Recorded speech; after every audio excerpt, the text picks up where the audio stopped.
2 de la tarde, gente, con 20 minutos, 19 grados 5 décimas la actual temperatura. Tiempo de recibirlo y también hacer la segunda parte, el segundo capítulo de esta semana, el amigo Mariano Pablón. ¿Cómo andamos, amigo? ¿Qué tal, Diego? ¿Cómo estás? Todo muy bien, por suerte. Bueno, un saludo grande a toda la audiencia que está ahí del otro lado, Sí, como señor. siempre, bancando a muerte. Los trapos, bancando. Bancando. En el espacio, bueno, que intentamos hacer, gente, de reflexionar un poquito, de contarte un poco lo que va siendo la realidad y, a ver, de pensarlo juntos, porque siempre decimos, a ver, caminamos las mismas veredas. Sí, totalmente.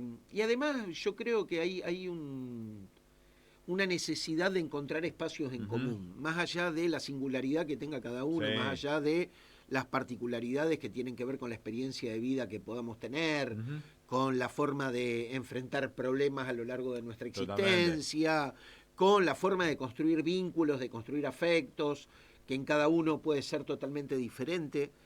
Creo que hay una gran necesidad de encontrar lugares comunes, de encontrar espacios donde cada cual pueda ser sí mismo, pero al mismo tiempo pueda compartir con otro y que ese otro lo pueda afectar a uno. Claro. Porque también hay que salir un poco de este lugar de la discusión dicotómica, ¿viste? Sí. De la discusión en la cual o pensás como yo o estás equivocado. Claro. No, pensás como pensás y yo trato de entender lo que a vos te pasa, trato de entender bajo tus parámetros por qué te posicionás de determinada manera, porque muchas veces también la comprensión es la que nos saca de ese lugar facho, de ese lugar de acusación moralizante del otro, de acusación de que el otro está equivocado, como si hubiera una verdad absoluta y alguno de nosotros fuera poseedor de la misma. Sí. Sí, yo creo, me parece que nos falta eso, ¿no? El empezar a salir de nosotros y de que esa línea editorial que vamos teniendo nosotros termina siendo la correcta y todo deben caminar más o menos parecidito, o la misma o más o menos parecida a la mía. Sí, es un bajón además que pretendamos que, o que nos terminemos relacionando solamente con gente que abona y que alimenta esta cuestión ególatra, porque además es una cuestión ególatra, una cuestión de que yo la tengo más clara que los demás, quién sabe por qué. Totalmente, y además me parece que no te ayuda a construir, porque, a ver... no te ayuda ni siquiera a compartir. Totalmente, porque, y será, si vos querés hacer algo un poco más grande desde lo que va siendo tu postura, cuando vos te relacionás solo con los que piensan como vos, a ver, estás pescando en tu propia pecera. Claro. No saliste a pescar nunca al río. Bueno, eso sí, totalmente. Y además, cuando uno salió alguna vez a pescar, sabe que para determinados piques existen determinadas carnadas, que hay días que cuando el viento sopla muy frío no hay pique, que hay cuestiones que te va a venir con que, el balde que tienen explicación de, científica y otras que tienen intuición. Y un día con todas las condiciones para que saques peces te va a volver con el balde vacío. Exacto. Y otro día, sin ninguna condición para que salga algo, te vení con la bolsa llena de pescado. Totalmente. Creo ahí, Diego, que hay una cuestión que es fundamental a la hora de empezar a cambiar el mundo, digo. Y a cambiar el mundo, ¿por qué? Porque desde nuestra propia percepción tenemos que empezar a salir de este lugar de frustración permanente en el cual nunca vamos a alcanzar el éxito o nunca vamos a alcanzar la felicidad porque está asociada a un montón de cosas que ni siquiera las decidimos, que ni siquiera nuestros deseos se conectan con ellas, que ni siquiera, yo qué sé yo, no tengo el sueño de irme a vivir a un country y de tener una 4x4. Claro. Y si tengo un vehículo es porque la verdad que el transporte público es muy malo acá en Rosario. Me útil para poder moverme, para realizar lo que tengo que hacer. Pero si hubiera un buen transporte público, yo te puedo asegurar que el auto queda guardado. Totalmente. Creo que también hay cuestiones que no estamos dispuestos a discutirlas porque no estamos dispuestos a encontrarnos con una parte oscura nuestra. Claro, ese es el tema. Muchas veces, cada vez que moralizamos, generalmente moralizamos las cagadas que nosotros nos mandamos, pero en los demás. Obvio. Cuando escucho, y uno escucha muchas veces esto en la calle, que la corrupción, a veces hay que analizar si uno no está pinchando el cable, Y digo, no me pongo en una actitud de que eso esté mal o esté bien. Lo que me parece mal es que vos juzgues en los demás actitudes que vos, que vos considerás reprochables, en vos misma haces la vista gorda. Y me parece que ahí hay cierta hipocresía que podemos ver en el poder real, que es ese doble discurso y que muchas veces usa la derecha, y lo hemos hablado acá, respecto de vos sos corrupto cuando en realidad los actos de corrupción los hago yo. Totalmente. Vos sos populista cuando en realidad también yo sigo sosteniendo los mismos planes que había antes. Incluso agregué algunos más porque eran de tengo más o menos tener contenido todo. Exacto, no quiero estallido social, entonces, pero lo tengo que criticar en los demás. Te acuso de ladrón cuando en realidad el que mete la mano en la lata soy yo. Te acuso de inmoral cuando en realidad el que está haciendo inmoralidades soy yo. Y me parece que eso tiene mucho de proyección y tiene mucho de estrategia en cuanto a que si algún día descubren que yo lo hice, somos todos iguales. ¿Entendés? En el peor de los casos somos todos iguales. Y en ese peor de los casos yo tengo lo que va siendo hasta que se compruebe lo contrario, el principio de inocencia. Hasta que se compruebe lo contrario, yo soy inocente. Sí, totalmente. O el día que yo sea culpable, somos todos culpables. Claro.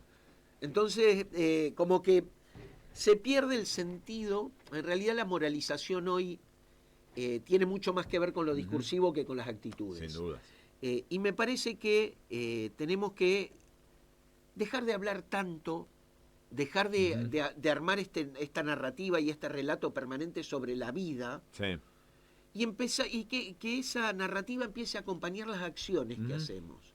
Tratar de tener un poco más de coherencia en esto de tener un discurso mucho más parecido a nuestra práctica que ese discurso ideal en el cual proyectamos hacia una ética que muchas veces nos cuesta horrores sostener, lo que supuestamente serían nuestras acciones, pero solo es nuestro discurso vacío.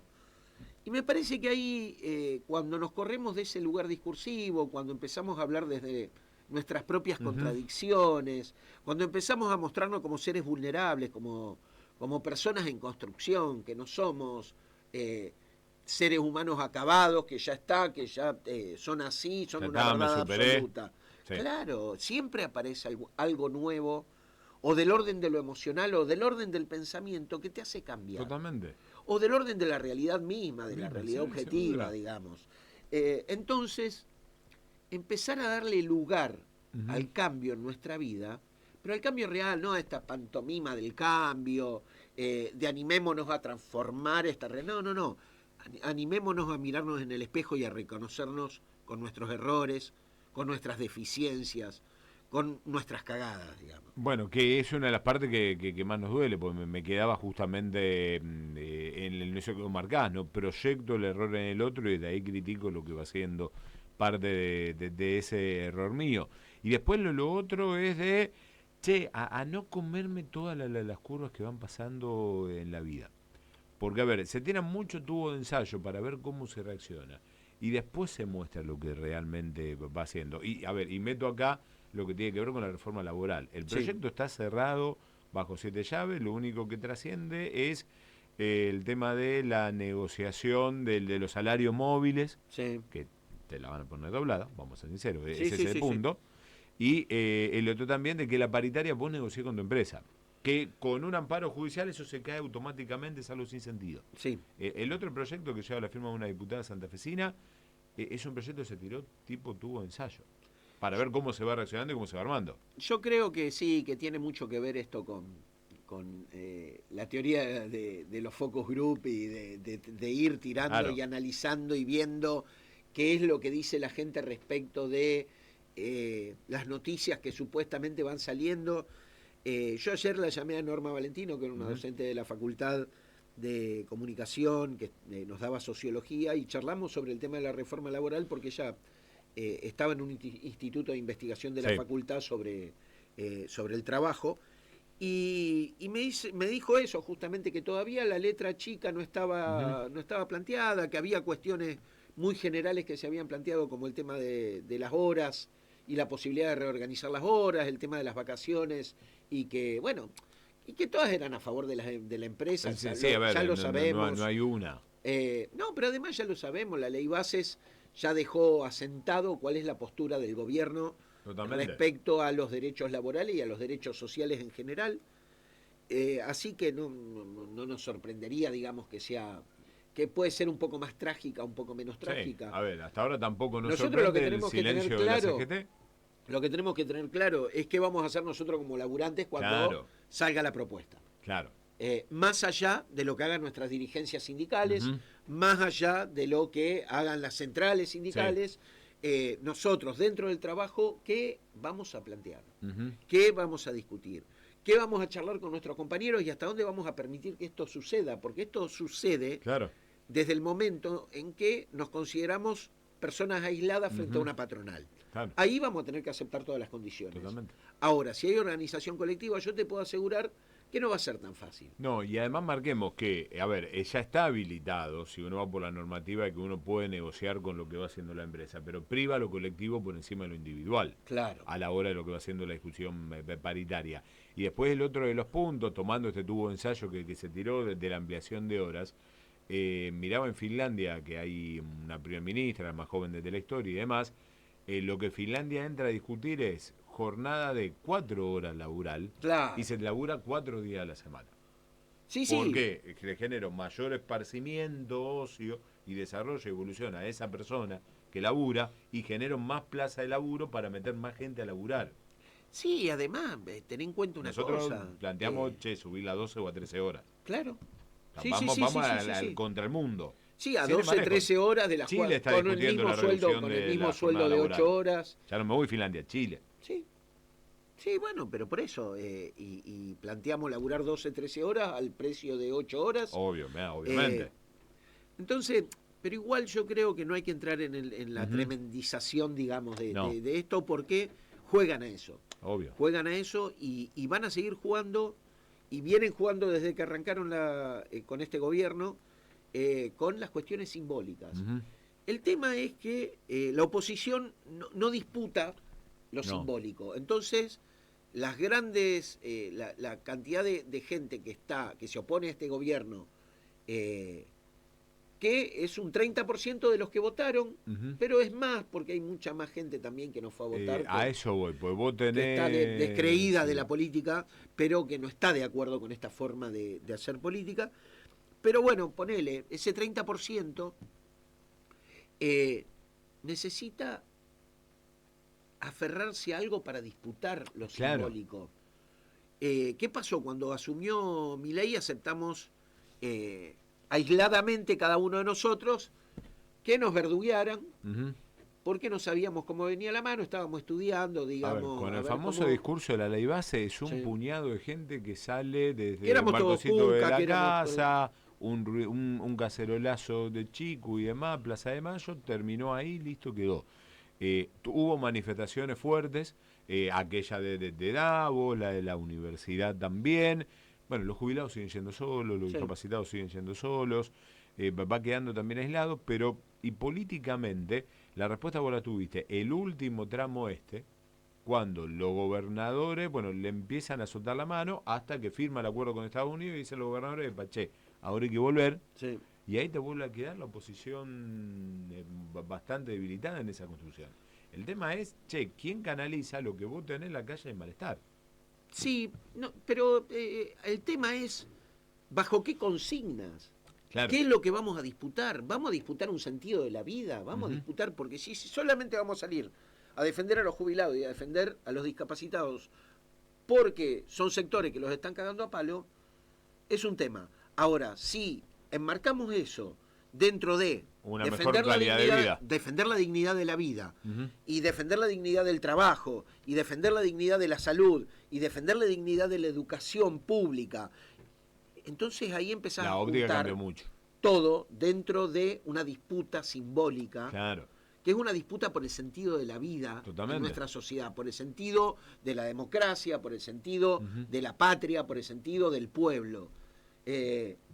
Si no hay sentido de ninguna de esas cosas, no tenemos un lugar donde pararnos para discutirle a estos tipos. No, seguí abriendo frente. Entonces hay que construir una cosmovisión. Claro. Hay que construir una cosmovisión en la cual sepamos cuáles son los valores, las cosas que vamos a considerar valores. Dentro de eso, todo lo público, porque es lo que permite igualar un poco socialmente la injusticia que genera el mercado. Y además, ¿cuáles van a ser los principios con los cuales nos vamos a manejar? La solidaridad, la empatía, el compañerismo, la alegría. Claro. La alegría. Tenemos que decirlo, tenemos que salir a plantearlo. ¿Sí? No nos podemos callar más la boca frente a esto. No. No hay nadie que quiera dar esta discusión, pregunto. Claro. No hay nadie que le interese dar una discusión acerca de qué valores nos mueven. Porque si no, el día de mañana nos va a pasar, como ya nos pasó varias veces, de terminar militando un presidente, poniendo un presidente, y que ese presidente haga lo que quiera. Claro. Que no tenga nada que ver con todos los que lo militamos, con los valores que sostenemos todos. Pensado para ganar la elección a fulano de tal, punto, listo. Y después... Y va a ser una discusión de poder dentro del neoliberalismo, no fuera. No. O no hacia el neoliberalismo, sino desde adentro mismo, desde el riñón mismo, como nos pasó con Alberto. Sin duda. Como nos puede llegar a pasar con Massa si llega a ser candidato en las próximas elecciones. Así que ese me parece que es lo que falta. ¿Quién le da la política? Yo creo que desde la calle, las bases, organizaciones, ese planteamiento y esa discusión se da. Ahora, el tema de la política, ¿quién se para darle? ¿Y quién le pone el cuerpo? Que es la parte que hoy tengo ausente. Porque hasta ahora lo que tengo tiene que hacer la dirigencia. Son eslogan vacíos. Lo tiene que hacer la dirigencia. Lo tiene que hacer la dirigencia. Yo creo que lo tiene que hacer la dirigencia y lo tiene que hacer con la responsabilidad que merece el caso y además con una discusión seria con las bases y con la gente en general, en el territorio, en los barrios, en los pueblos, en el campo, donde sea. Para enterarse realmente de cuáles son las necesidades hoy. Porque las necesidades no son solo económicas. No. Porque si no, terminamos siempre discutiendo todo desde el lugar de la economía. Y si bien es el lugar más sensible que toca hoy a la gente, si nosotros no somos capaces de discutir el sentido de la vida, vamos a terminar cuantificando siempre la forma en que esa vida se expresa. Sí, señor. Marian, ¿la seguimos el lunes? La seguimos el lunes. Gente, nosotros separamos con música, ya venimos.